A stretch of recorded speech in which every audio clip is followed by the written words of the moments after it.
Então, para começar essa primeira aula, o primeiro bloco de hoje, eu vou convidar aqui o professor Fabrício para se apresentar. Tudo bem, Fabrício? Tudo bem, Rodrigo? Olá, professores de todo o Brasil. Eu sou o professor Fabrício Ferreira, moro no interior de São Paulo, numa cidadezinha pequena chamada Pindorama, e trabalho de manhã, à tarde e à noite, como muitos de vocês. Hoje eu gostaria de convidar vocês para comentar um dos relatos de experiência que eu realizei junto aos meus alunos, usando jogos em sala de aula. Vamos começar? Vamos lá? Bom, para iniciar a nossa conversa, nós gostaríamos de convidar vocês a interagirem conosco, perguntando por que nós devemos trabalhar jogos em sala de aula. Temos também algumas opções para vocês estarem compartilhando, né? Será que a gente pode trabalhar jogo em sala de aula quando a turma é muito indisciplinada e eu quero encontrar uma forma para eles prestarem atenção na aula? Será que é interessante trabalhar o jogo com uma forma de tornar as nossas aulas mais dinâmicas e divertidas? Será que também é uma opção mais fácil para fazer os nossos alunos aprender? Ou a gente pode pensar que o jogo é uma boa oportunidade para a gente estar levando os alunos a elaborarem estratégias próprias de resolução. Boa, Fabrício. Vou pedir para as pessoas não pensarem um pouquinho e já escrever para a gente, quem estiver online aí, quiser pensar um pouco nessas alternativas. A gente vai retomar essa pergunta no final desse bloco. Então, se vocês quiserem pensar um pouquinho para descrever aí para a gente qual é a alternativa que você acha que faz mais sentido na hora de escolher um jogo, vai pensando nisso, a gente retoma essa pergunta depois. E caso você também tenha alguma sugestão de algum jogo que você utilizou em sala de aula, pode compartilhar conosco também nos comentários, né? Quando eu fui começar a trabalhar com jogos, eu comecei a pensar, né, quais eram as ideias que eu tinha sobre os jogos. Se o jogo era um mero passatempo para os meus alunos, se o jogo era muito próximo a uma brincadeira, ou até mesmo qual que era o meu papel ao desenvolver os jogos em sala de aula. Será que só tinha que observar os alunos jogarem, né? E aí eu comecei a planejar uma aula para levar os jogos em sala de aula com os meus alunos, né? Eu queria contar para vocês um pouquinho também como é a minha turma, né? Eu trabalho numa escola pública da rede municipal da cidade de Pindorama, interior de São Paulo, e os meus alunos estão no 5º ano do ensino fundamental. É uma classe bem numerosa e eu, numa análise prévia, verifiquei que eles tinham pouco utilização de recursos tecnológicos na sala de aula. O mais importante foi que eu verifiquei na sondagem inicial que os alunos dominavam muito bem os algoritmos, né, quando eles tinham que fazer algum cálculo, só que eles tinham muita dificuldade quando eles iam desenvolver cálculos mentais. Até os cálculos mais simples, eles sempre recorriam à escrita para efetuá-los. Eu falei assim, eu tenho que colaborar de alguma maneira com os alunos. E fui conversar com a professora, né, e ver quais eram as estratégias metodológicas que ela tinha utilizado com aquela turma nos anos anteriores. Depois que eu verifiquei isso, eu comecei a pensar em quais seriam as vantagens e desvantagens de utilizar o jogo ou uma outra estratégia também com os meus alunos. E fui pesquisar. Eu encontrei um vasto material sobre o uso de jogos em sala de aula, como livros, artigos, sites, vídeos de professores que utilizaram e tiveram ótima implementação, e encontrei um material com bastante qualidade disponível. Nesse curso, nós também estaremos disponibilizando o link com esses artigos de referência, caso você também queira estar utilizando os jogos com os vossos alunos. Ah, que bom. E eu comecei a pensar em que tipo de jogo eu iria levar para o meu aluno. Seria um jogo físico? Seria um jogo virtual, né? Eu optei, na realidade, por desenvolver um jogo virtual, pensando exatamente nessa questão de aproximar os alunos mais dos recursos tecnológicos em sala de aula. Além disso, o jogo virtual ele tem uma dinâmica bem interessante, que acaba implicando num desenvolvimento do cálculo mental. Na realidade, a gente não queria que os alunos ficassem com um cálculo mais ágil, mas na realidade, nós queríamos que eles desenvolvessem um cálculo mental pensado, com uma maior proficiência, sabendo as etapas daquilo que eles estavam fazendo.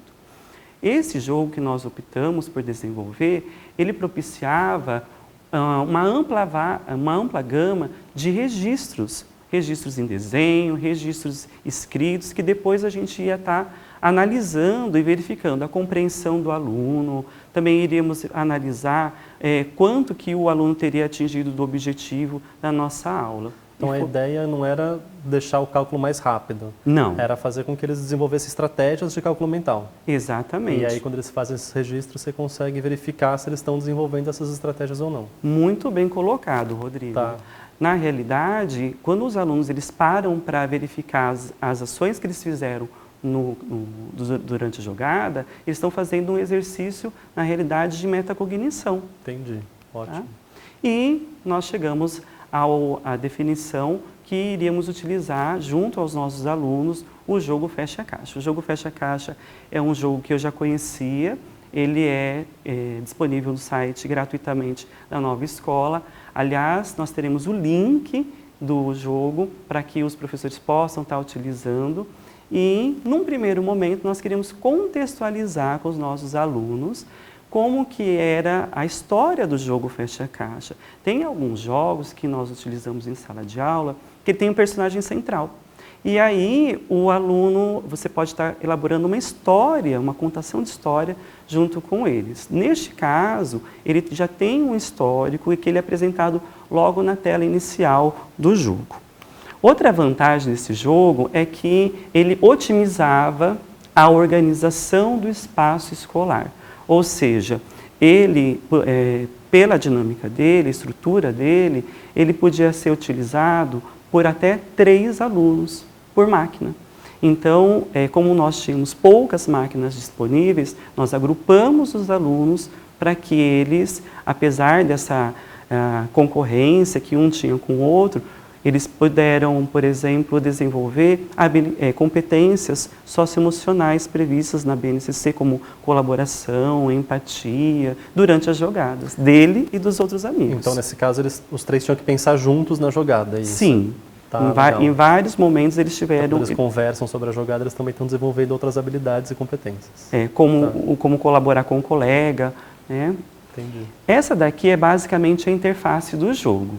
Ele é um jogo composto por 9 caixas que ficam abertas e 2 dados que o participante, na sua vez, tem que lançar. O participante lança os dados e ele soma o valor que sai na face superior do dado. E, de acordo com essa soma, ele tem que fechar uma das caixas. Por exemplo, ele lançou os dados e saiu os valores 5 e 2. 5 mais 2 dá 7. Ele pode optar ou por fechar a caixa 7 ou por fechar 2 caixas cuja combinação, a soma, também resulta em 7. Pode ser o próprio 5 e o 2. Pode ser o 5 e o 2 que ele tirou, ou outras combinações. E aí a gente vai analisando durante as jogadas, né, como que é a proficiência dele no campo aditivo. Né? Eu estou vendo aqui que está com seu nome, Fabrício, é porque você jogou antes do jogo. Eu joguei antes do jogo. Tá? E cada participante começa com 45 pontos e ele vai jogando até se resultar num valor que ele não consiga mais fechar as caixas. Quando isso acontece, tem um botão que ele aperta e ele para a jogada. E aí ele vai ter que somar as caixas que ficaram abertas e deduzir, subtrair do valor de pontos que ele tem naquele momento. Que é esse 45 aí. Que é esse 45 e vai alternando as jogadas e tudo mais. Tem uma regra muito importante, que é quando as caixas 7, 8 e 9 são fechadas. O aluno ele pode optar por continuar jogando com um dado só ou com os 2. E aí geram várias problematizações na sala de aula. Os alunos assim se empenham bastante, eles gostam muito mesmo. Tá? Eu vou ter que contar também para vocês que antes de eu levar esse jogo para a sala de aula, eu tive que pegar e fazer uma leitura prévia das regras. E para confessar, Rodrigo, eu não as entendi adequadamente na primeira leitura. Foi necessário fazer uma leitura mais criteriosa de cada uma das regras e você sabe que isso foi uma oportunidade para eu estar questionando cada uma delas e compreendendo melhor o jogo. É bom que se algum aluno perguntasse também por que não pode ser assim ou de outro jeito, você já sabe justificar, né? E também eu poderia perguntar isso para eles num momento posterior. né? Pode virar uma problematização. A própria regra pode virar uma parte da problematização. Excelente alternativa. Legal. Tá? Tive que executar algumas jogadas prévias e foi a melhor coisa que aconteceu. Porque quando eu estava vivenciando aquela experiência do jogo, eu comecei a analisar várias coisas. Eu comecei a analisar os erros que os alunos poderiam estar cometendo durante as jogadas, as maiores dificuldades que eles poderiam estar encontrando no caminho. E você sabe que eu comecei a pensar sobre como fazer uma intervenção pedagógica adequada, ou para ajudar ele em determinada dificuldade, ou em fazer uma pergunta que levasse ele a entender aquele erro que ele tinha cometido e repensar na ação dele. Mas o melhor mesmo que aconteceu foi que, jogando o fecha-caixa, eu consegui imaginar problematizações que depois, num outro momento, eu ia utilizar na minha aula. Legal. Eu tive que pensar mais ou menos em quanto tempo eu ia estar demorando em realizar as atividades, né? Também tive que pensar em como que eu iria avaliar se aquele objetivo que eu tinha estipulado com o jogo iria estar sendo alcançado. E fui ver também se os equipamentos estavam funcionando, se tinha a conexão disponível, tá? Nesse caso que você pensou em levantar os materiais, a gente está pensando se eu não tenho computador na minha escola, como é que eu posso fazer? É verdade, Rodrigo. Eu já trabalhei esse jogo em outras situações onde eu não dispunha equipamento suficiente para os meus alunos. E aí eu tive que fazer adaptação, né? Uma adaptação que a gente vai estar mostrando ao longo do curso é utilizar materiais físicos, né? No lugar das caixas. Dá para construir esse jogo. Exatamente. E aí o aluno vai estar vivenciando a situação do jogo fisicamente. Ótimo. Tá? Uma boa ideia. Durante o meu planejamento mensal, eu estimei que eu iria jogar fecha-caixa em várias situações. No primeiro momento, o aluno ele iria se familiarizar com o jogo, vocês vão ver daqui a pouquinho os alunos se familiarizando, né? Num segundo momento, eles iriam fazer o jogo novamente, só que daí eles já começariam a pensar melhor nas jogadas que eles iriam efetuar, e eu iria já pedir um registro. O primeiro registro que eu tinha pensado em pedir para eles era em desenho. Desenhar a jogada. Desenhar uma das jogadas que eles tivessem feito, que depois, num terceiro momento, eu iria utilizar aquele desenho para problematizar. Você pode me dar um exemplo, tipo, de como você problematiza isso? O aluno, na produção dele, você encontra os dados 5 e 2 que ele jogou. E na caixa que ele estava fechando, ele tinha representado que ele tinha fechado a caixa 7. Tá. Aí eu pergunto, né, para a turma, será que aquele aluno poderia fechar apenas a caixa 7? Será que existem outras combinações de caixa que ele poderia estar utilizando para fechar naquele determinado momento? Isso é um exemplo que aconteceu realmente com um dos nossos alunos, né? E num quarto e último momento, eu iria pedir para que eles jogassem novamente, eles já estavam bem acostumados até esse ponto da rotina de jogos, e eu iria pedir uma produção por escrito. E nesse momento saíram produções excelentes, que a gente vai ver daqui a pouquinho. Legal. Tá? Bom, posso contar também como foi o desenvolvimento com os jogos, com os alunos? Tá? Aí você vai mostrar como é que foi na aula mesmo agora. Isso, a gente vai assistir agora um vídeo bem curtinho sobre uma das jogadas das nossas alunas. Aqui eles estavam ainda se familiarizando com o jogo, tá? E prestem atenção, por favor, nas opções que os alunos estavam tomando naquele momento. Vamos lá?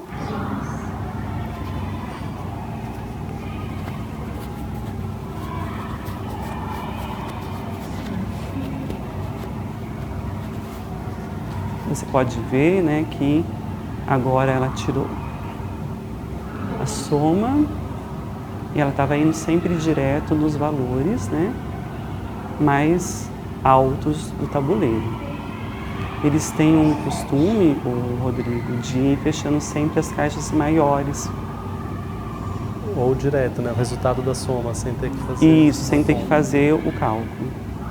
Aí, nesse caso, já não dava mais, que o 5 já está fechado. Mas aí o colega falou para a amiga que havia uma outra opção. É essa a questão da colaboração no jogo. Ótimo. Ó, eles trocam ideias entre eles e decidem qual seria a melhor jogada.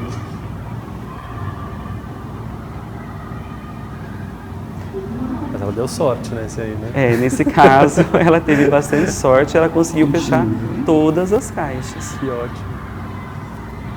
E agora era a vez da próxima a colega dela estar desenvolvendo, né? Ela não perdeu nenhum ponto dos 45 que ela tinha inicialmente, né? Outras situações que a gente vivenciou, né, era quando o aluno pegava e tirava os valores 6 e 5.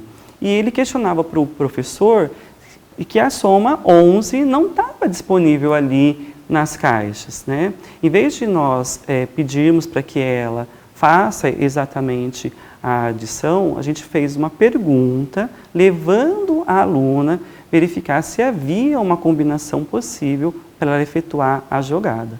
Isso mostra, Rodrigo, que essa aluna ela ainda não tinha se apropriado totalmente das regras. Sim.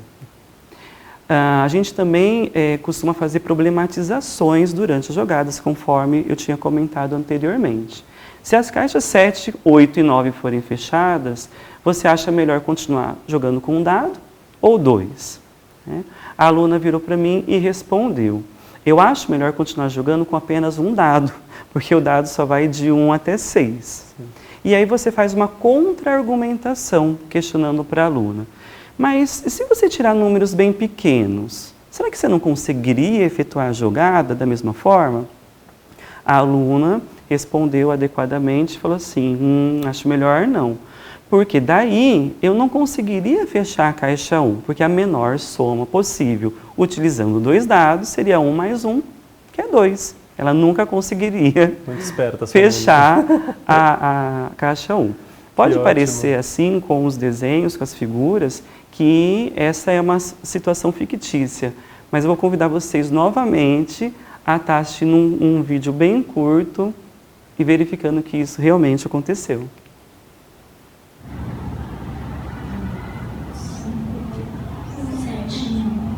Ela fechou a caixa 7 e o sistema está perguntando: você deseja continuar jogando com um dado ou com 2? E aí os alunos, em colaboração, estão discutindo se é melhor ela continuar jogando com 1 ou 2 dados.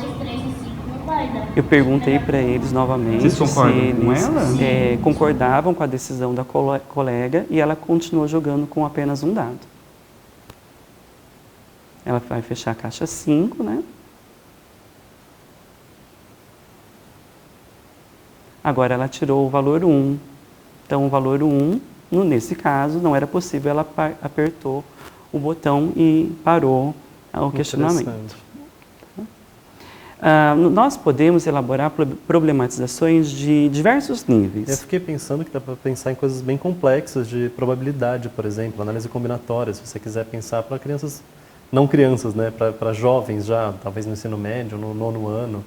Na realidade, com esse mesmo jogo, eles começam a verificar que existem somas mais frequentes e existem somas menos frequentes. É uma ótima pergunta para fazer, caso você queira também estar utilizando o fecha-caixa com os seus alunos. Uma outra problematização nessa jogada que as caixas abertas são a 1, 2, 3 e 5. Você pausa o jogo, né? Fala assim: vamos parar um pouquinho a brincadeira e pergunta para o aluno: quais números você acha que você deve retirar no dado para conseguir fechar as caixas desejadas? O aluno te dá alguns retornos, né? Qual retorno imediato ele poderia te dar? Eu tenho que tirar ou 1, ou 2, ou 3, ou 5, porque ele estava jogando com apenas um dado. Mas também, se ele estivesse jogando com 2 dados, ele poderia fechar as caixas 1 e 3. Não, mesmo com um dado só, né? Se ele tirar 4, ele pode fechar 1 e 3. Com 4, né? Isso. Se ele tirar o 5, ele pode tirar o 5, fechar ou o 5 Ele Ou pode tirar a o 2 e a 6 3, e fechar o 2, 5 e 1 o 5 também, e 1. é verdade. Tá? Então, na realidade, ele chegou à conclusão que ele poderia retirar qualquer valor no dado, que ele conseguiria dar continuidade nas jogadas dele. Ótimo. Tá? Comentando aquilo que você me perguntou anteriormente, na ausência de equipamentos disponíveis na sua escola, você pode fazer várias adaptações. Essa daqui é uma adaptação de uma amiga minha, Giane Serapião, do município de Uchoa. Muito obrigada, Giane. Em 2014, durante o Pacto Nacional na Alfabetização na Idade Certa, ela jogou o fecha-caixa com os seus alunos e ela confeccionou. Você pode observar. Esse é do quê? Papelão? É caixa de madeira, o marido dela era marceneiro e ela conseguiu fazer as dobradizes e tudo mais. Mas você pode estar utilizando papelão, materiais recicláveis, assim, Ótimo. bem interessante. Duas professoras falaram aqui, a Aline Torres e a Silvana Inácio Xavier, já comentaram aqui que elas vão tentar adaptar, fazer com material físico para usar o jogo em sala. Espero que vocês consigam. Boa sorte. Tá. No meu caso, eu não tinha tantas habilidades com marcenaria, então como que eu utilizei quando eu não tinha o recurso disponível, né? Eu joguei com cartas. Tá. Então, as cartas ficavam viradas para cima e dependendo da soma que saía nos dados, o aluno pegava e, em vez de fechar a caixa, ele virava a carta para baixo. É simples também, dá para usar. Dá para utilizar e é um recurso acessível, tudo, né?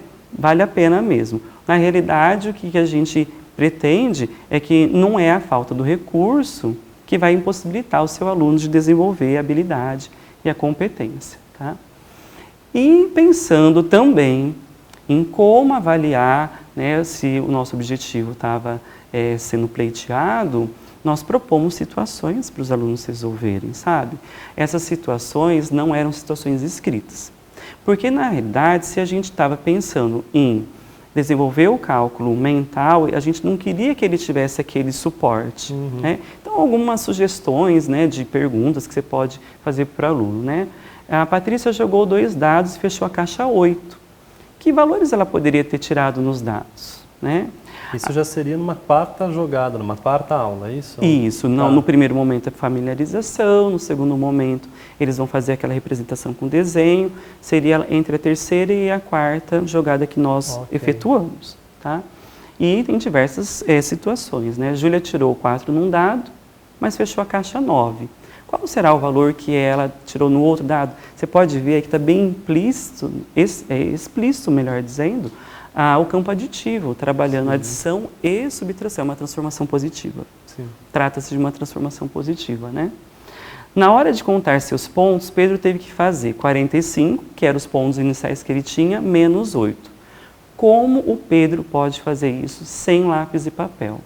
Teve um aluno que me contou assim, professor, eu pensei assim, eu tinha 45, primeiro eu tirei 5, deu 40, depois eu tirei mais 3.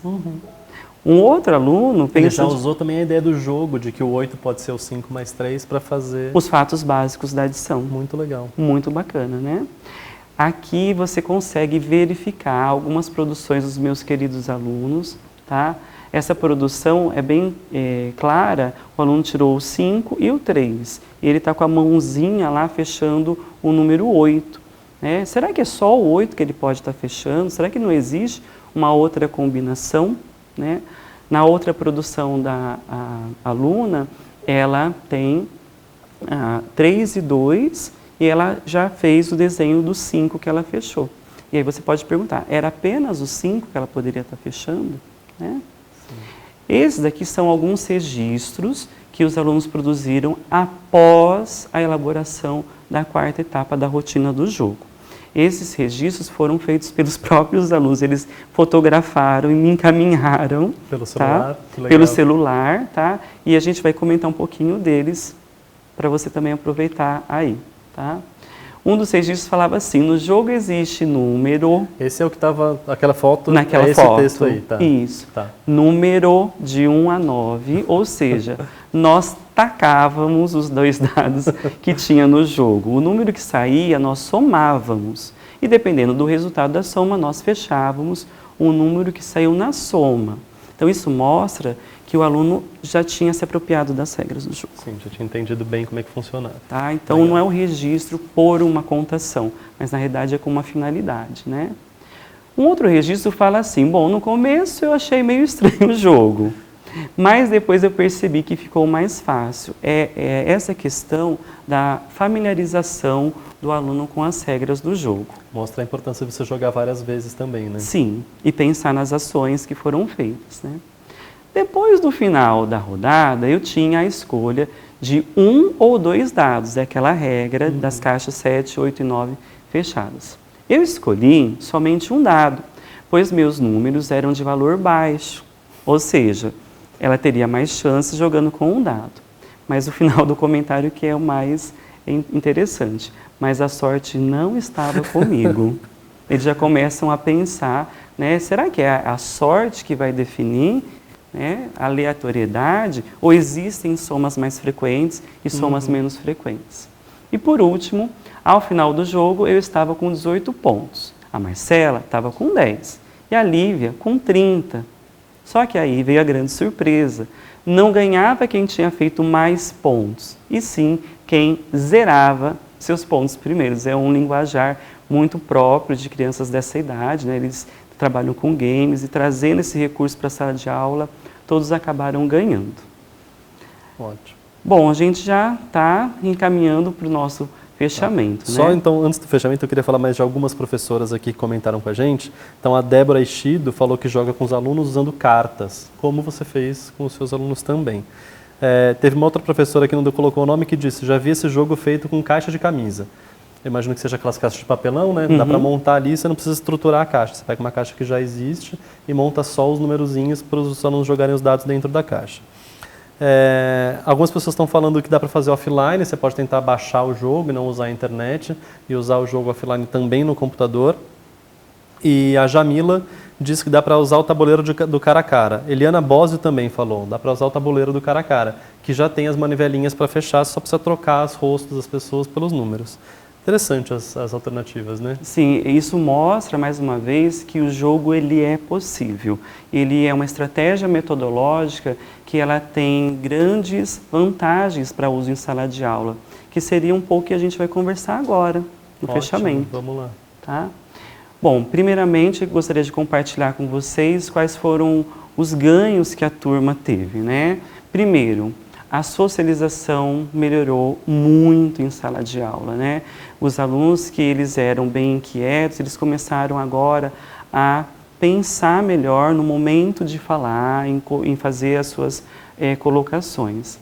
Você sabe, Rodrigo, que diminuiu bastante a resistência que alguns alunos tinham da matemática? Parece que o jogo aproximou os alunos mais dessa disciplina, certo? Isso é ótimo, né? E uma coisa assim que me deixou muito tocado é que, sabe aquele aluno que você tem na sua sala de aula e que às vezes ele não tem uma proficiência muito grande, né, durante as aulas tradicionais, mas que quando você lança assim um desafio para ele, ele resolve bem rápido, né?